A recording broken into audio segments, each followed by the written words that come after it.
अब की बार 400 पार. संसदेमध्ये पंतप्रधान मोदींचा नारा. भाजप 370 पेक्षा जास्त तर एनडीए 400हून अधिक जागांवरती विजयी होणार. मोदींचं मोठं वक्तव्य. देशात काँग्रेसमुळे विरोधकांची वाईट अवस्था. प्रत्येक योजनेला काँग्रेसचा विरोध. संसदेमध्ये मोदींकडून काँग्रेसचा खरपूर समाचार.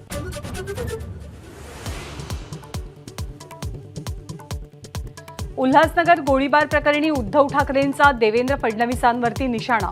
पोलीस स्थानकात गुंडगिरी सुरू. आता गृहमंत्री कुठे लपलेत? ठाकरेंचा सवाल. मनोज जरांगे आजपासून पुन्हा दौऱ्यावर. पुणे, मुंबई आणि नाशिकमध्ये बैठका घेणार. तर दुपारी 12 वाजता अंतरवाली सराटीवरनं जरांगेंचा दौरा सुरू होणार. काँग्रेसचे माजी आमदार बाबा सिद्दीकी आज अजित पवार गटात प्रवेश करण्याची शक्यता.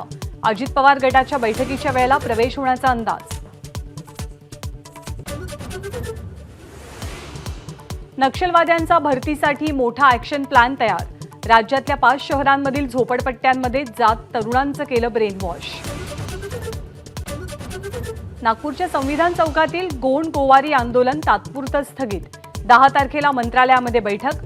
तर तोडगा न निघाल्यास 12 तारखेपासून पुन्हा आंदोलनाचा इशारा. नाशिकच्या त्र्यंबकेश्वरमध्ये संत निवृत्तीनाथ महाराजांच्या पौषवारी यात्रेला आजपासून सुरुवात. वारकऱ्यांमध्ये प्रचंड उत्साहाचं वातावरण.